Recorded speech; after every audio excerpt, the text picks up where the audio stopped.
live from Roswell. The greatest story of our existence. Aliens! We're gonna wake them up. Welcome to Roswell, New Mexico. Look at this, Main Street Disneyland. This is definitely the place to be. The only town in the world with 2 UFO museums. We were first. This is the kind of stuff that is not necessary. You don't buck heads with my wife very often and survive. I will cancel. I'm going to be out there with my 12 gauge. We have to be prepared for the worst. Okay. Oh my God.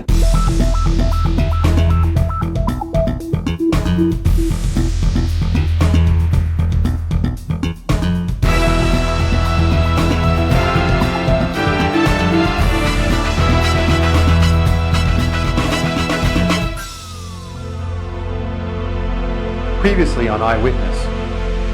And action. We've been in Roswell, New Mexico, as it prepares for the big 50th anniversary celebration of the alleged UFO crash landing there.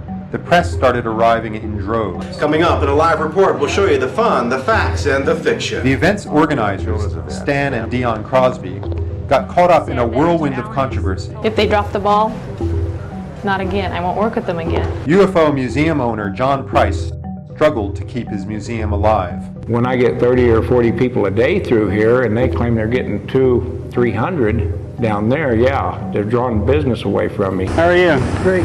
Hubcorn. And the owners of the alleged crash site, Hub and Sheila Korn, prepared for the worst. When we found out about this, I told Hub, I said, I don't want to do this, I don't want to be known as some kook living north of Roswell.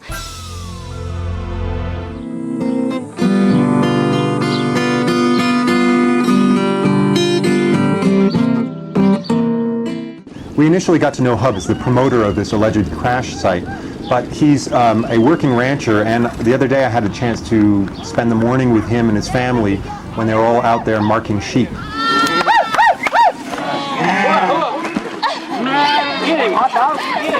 So Kristen, what do you think about all the attention your dad and your family has been getting? Well, it's pretty neat. Mm-hmm.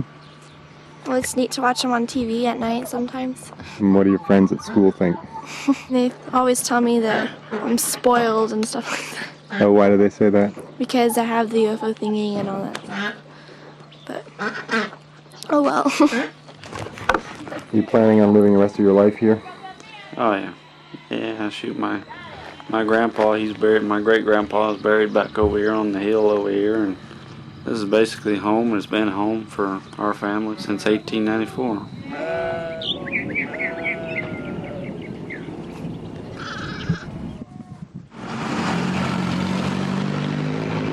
It's just a few days away from Encounter 97, and Stan and Dion's schedules have gotten incredibly busy. When they get up in the morning, they barely have time to throw on their clothes and dress Saunders, and they're out. I haven't had coffee yet and the acid started. Thank you. Let's go. Talk to you soon. Bye. Love you. We got to go down right now and see if we can pick up the mail. Hopefully there are enough checks there that I can make the final deposit on the convention center. We're going to be doing a lot of stopping this morning. It's just, one thing after another. Yesterday, between 5 and 5:30, I did 4 radio interviews. I'm just worn out. I just ache all over. You never know. Yesterday, I did 18 interviews. Yes. Checks? Checks. We can pay bills. Bill, don't want to even look at that one. I need to make sure I keep them all together. We're off. Good morning. Hi. I have a TV camera following me. Do you mind? Look. Little dogger. Jasmine's here to say good morning. Am I supposed to see the print on the program? Probably need to check and make sure that we got everybody's picture with the right place. John Matt, Whitley Strieber, Bud Hopkins. Okay, looks like we got all the right pictures on the right names. Glad to get that done. People don't realize all the little details that have to get done. All of a sudden, Roswell's on the front cover of Time, and they're just amazed. A lot of people are just going to think, oh, well, it just happens. But it doesn't. And you have to work with the press in order for these things to come about. There are tons of people in here right now from all over the world. In fact, we've been trying to make our way through this museum, and the hallways here are packed. We talked with some local business owners today who hope all of these people like what they see and want to stay a while. Tell me a little bit about the business and how it's going at the museum. Business is great. Our gift shop sales have exceeded even our wildest dreams. We are just open-mouthed about it because we didn't expect this growth so quickly. Would you give them those little baskets right there and we'll put your stuff in it? Does the other museum, the Enigma Museum, take the pressure off you at all? And what's the relationship between the museums?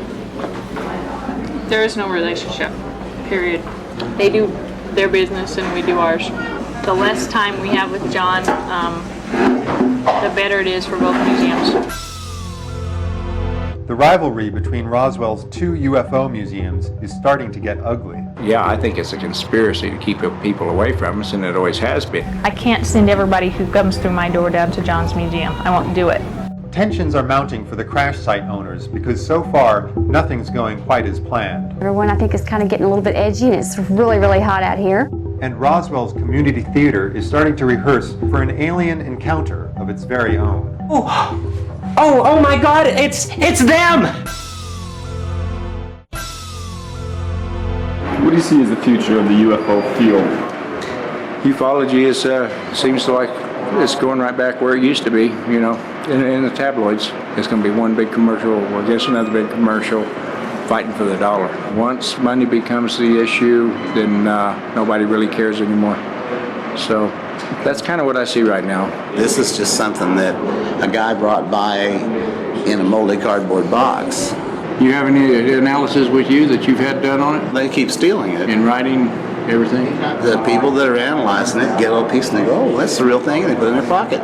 Because it doesn't exist, so who can you tell it's gone? And you haven't had any strange people come up to you as a result of carting this stuff around? Oh, you mean have I had to pull guns on people and threaten to kill them to get away? Damn right. Yeah. You know, that's like I told you, you know. If it comes to it, I'll just jerk your heart out and hand it to you, and you can have that on film. Because, you know, the government can take it away from you, but nobody else is big enough. Why did you bring it to John's museum? Because they don't worship UFOs here. They just wonder what happened. Did you go to the other museum? I've been there, yes. Yeah. And you felt that they were too... It's more of a religious It's a religious thing to them. It's like going to Elvis's house. We're doing things for different reasons. They've downplayed our museum. They said a lot of things about our museum to keep people away from our museum. Yeah, I think it's a conspiracy to keep people away from us, and it always has been. I can't send everybody who comes through my door down to John's museum. I won't do it. And just because if he has sore feelings because we're getting thousands of people a day and he's getting a couple hundred, I'm sorry. Yeah. We work very hard to provide an atmosphere that people feel welcome in. And that is what is making our business good.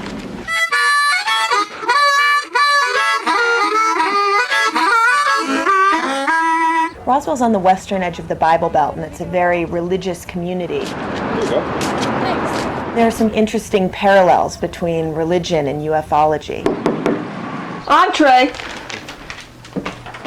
Hello. Vonnie Goss is the director of a play called Ezekiel's Wheels, which is going to be put on during Encounter 97. Rebellious? I'm not rebellious. I'm a free thinker. Ezekiel's Wheels is sort of a ufologist's interpretation of the biblical story of Ezekiel, but now instead of seeing angels, Ezekiel sees UFOs. Well, what did you see? Ezekiel, a pair. What's the matter? Here we are. This happens to be Friday, and then we open on Wednesday, so we have a few more days left to polish.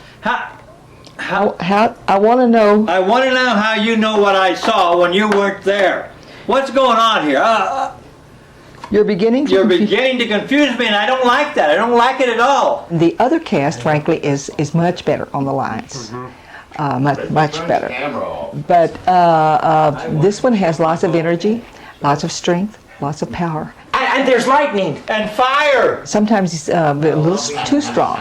Oh my God! It's them. Behold, they return.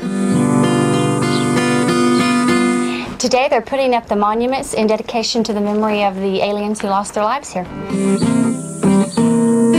And how's it going? Well, we started out kind of rocky. Everyone was supposed to have been here at 9 o'clock, and the actual truck got stopped in Vaughn. We were overloaded, so we had to pay a fine. So we were running about 2 hours behind time. This is not what I went over this morning with Mr. Korn. Everyone, I think, is kind of getting a little bit edgy, and it's really, really hot out here. But looks like they're going up now. Looks pretty exciting. What a place to crash. Not many, yeah. What a place to have a crash. Is this where the first two are gonna go? These are the two pillars, the two biggest ones, I guess. Yeah. They're gonna go right here. And then the two small ones are gonna go up there. Now just pick it straight up. The tall towers, there's two will be standing right here at the entrance gate, and I think they're supposed to only be about 14 feet high by the time they get them in the ground. And then the actual dedicated monument at the very bottom.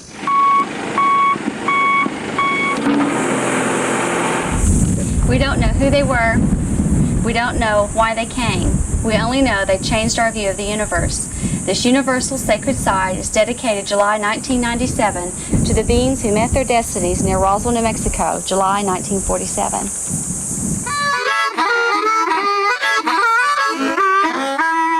Pick it up. We have a lot of events coming up for the 50th anniversary, and the locals here are gearing up for visitors from across the state, across the nation, and even out of this world. There's been a lot of talk about how many people are going to be coming. We've heard figures from 50,000 to 150,000. I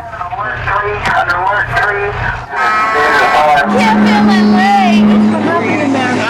The plane crashed. I don't know. It was fun, and then we just went down. The tension between the two UFO museums is stretching to the breaking point. They flat out told lies, you know, they're getting our business. If he feels so threatened about us, then he can be a man and come and talk to us. 703 engine 4A. And Roswell is getting ready for the worst. Oh God, help me! Oh God, help me! Help me! 703 engine 4A. Even though the firefighters and the EMS people and all of the volunteers involved knew that this was a drill, it was incredible how seriously everyone took it.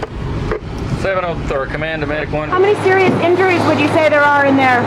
I wasn't able to count all of them, but we have 7 that are serious that are still in there. Okay. I got you. We're almost there. Any deaths?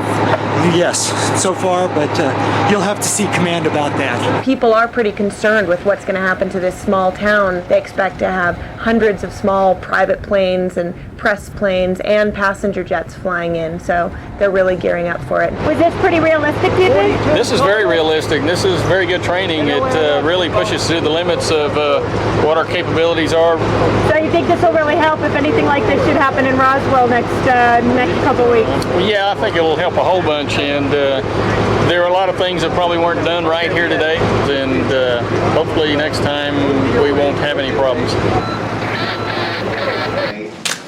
Let's do it again. Vonnie Goss organized a photo op session for the press to meet the cast of Ezekiel's Wheels. There wasn't much of a turnout, only the local news and myself. Is it discouraging that you haven't seen any press come to this photo op? Well, a little bit, but some of them are just arriving. Your word? No. I have a bad back. Okay, great. Thank you. Already it's an improvement. Oh! Good morning. Deanna, have you been mic'd? Yes. Okay. Oh, to both of you and to Dion, when you guys talk, this airs the weekend that all the big stuff is happening. So, if you ask about numbers, and you can say, well, this week it's through the roof or whatever. Okay, let's go. Okay, and Michael. What kind of folks come in here to the exhibit? Go down to the grocery store and stand in line. Those people behind you and next to you are the same people. Everyday people on the streets. Families, a lot of families come in because we're always in the paper, we're always on the news because we're doing things. We're working hand in hand with two hats on, really. We are an informational museum, but at the same time, we are a tourist destination. Okay, thank you. We're done.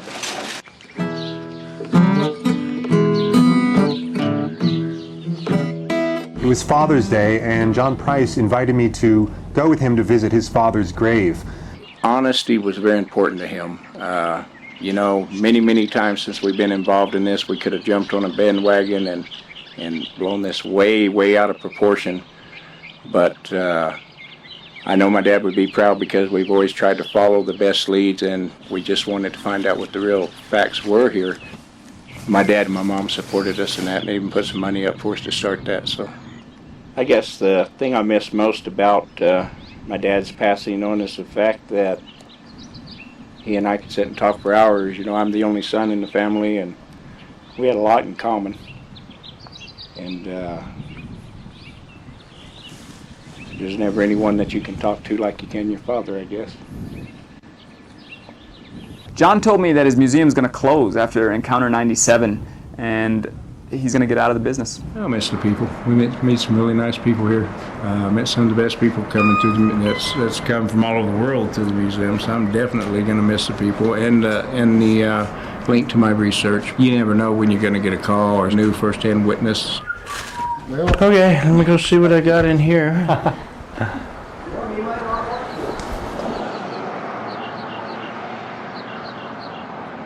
I'm on my way to John Price's house. He found out today when some people came into the Enigma Museum and told him that the UFO Museum has been telling people that the Enigma Museum is closed. So when he found this out, he was furious, and he wired his wife and teenage daughter, and they went in posing as tourists. And I'm going to his house right now to find out what happened. Can you tell me what happened today? I talked to a guy that was taking names for the guest book. And I showed him our brochure, and I said, "Do you know how to get to this museum?" And he goes, "Well, this is that museum." I said, "This is it? There's not another one?" He goes, "No, this is the only museum. That other one closed." And I said, "Do you know why it closed?" He goes, "Because they were too small." Stan thinks somebody in the city council may be plotting his downfall. Somebody's out there turning it up, saying, hey, these guys are going to fall flat on their face and we're not going to be able to handle it. And it looks like museum owner John Price might have to say goodbye to his dream.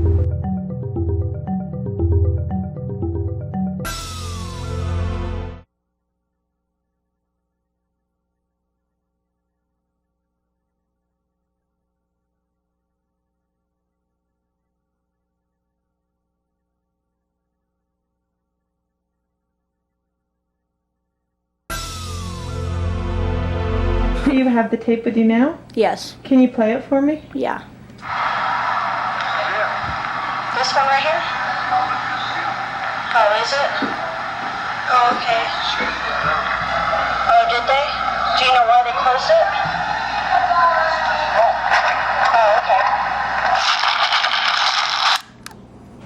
What's your feeling about it, John? Well, it's the reason why I want to close the museum and get out of it eventually. We can't compete with this, anymore. We've worked hard for what we've done. It might not be the greatest and it may not be the biggest, but I do think that it's worth seeing for all the people coming down here, and they should all have a chance.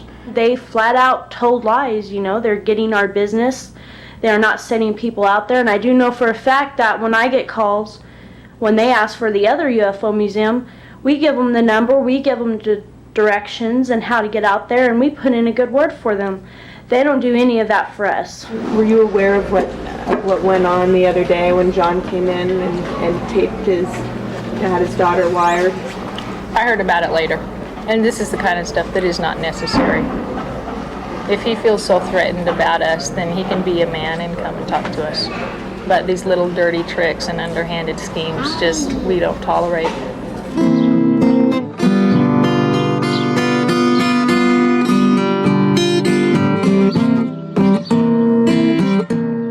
What's that all about? This guy? Yeah. The dead alien. You ever seen my dead alien? We're just about to go into a Chamber of Commerce meeting where they're going to come out with some more plans for Encounter 97. It's coming down to the wire, and they're plotting everything from invitations to parking to accommodating Arnold Schwarzenegger's mammoth trailer. Hey, everybody, come on. We're just down to the detail work. I think everybody's events, except for the one maybe out at the Hub Corns Ranch, is going on. I'll get that in a minute. Some elected official in the city said they're waiting to see us fail on this thing. Somebody's out there turning it up, saying, hey, these guys are going to fall flat on their face and we're not going to be able to handle it. We're going to be able to handle it. We're going to get it done. There could be goofballs out there that try to disrupt this, and we have to be prepared for the worst. We're too close to this event to have something, happen that we don't have any control of. We've got control over what goes in here. I hope Hub's got control of this place, but Since it's gotten a little bit closer, it's getting kind of stressful. It's been real fun up to now point, but now that things are getting a little closer and things are not quite done the way we want them to be done because we're not handling it, it's becoming very stressful. There's just so many things that are still up in the air. Like you said just now that the National Guard wasn't coming. Well, we had just heard earlier that they were set, so we don't know now. crash site tours, your buses will be leaving hourly? Starting at what time? 9 o'clock. Down here 9 o'clock? What's your limitation on press? We've still been kicking that around. Well, I need to know, because I mean they're gonna come to us on starting the 30th. There's been so many of them come out there that they're just swamping us in. I know you and I have a different opinion on that. The way I look at it, we only got a 50th once. The coverage we get now is going to keep those tourists coming in for the next 5 or 10 years.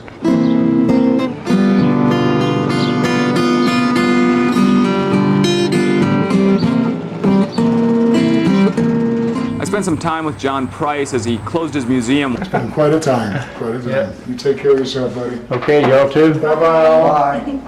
Keep a smile on your face. I can only imagine what it will be like in a couple of days when he signs over his museum to the new owners. We never made a lot of money at this. We've been going at it just with the museum over 5 years now, and I'm just really pretty tired. The UFO Enigma Museum will live on, but I'll be a very small part of it after July. It's the best thing for the museum, and I'd like to see the museum live on forever.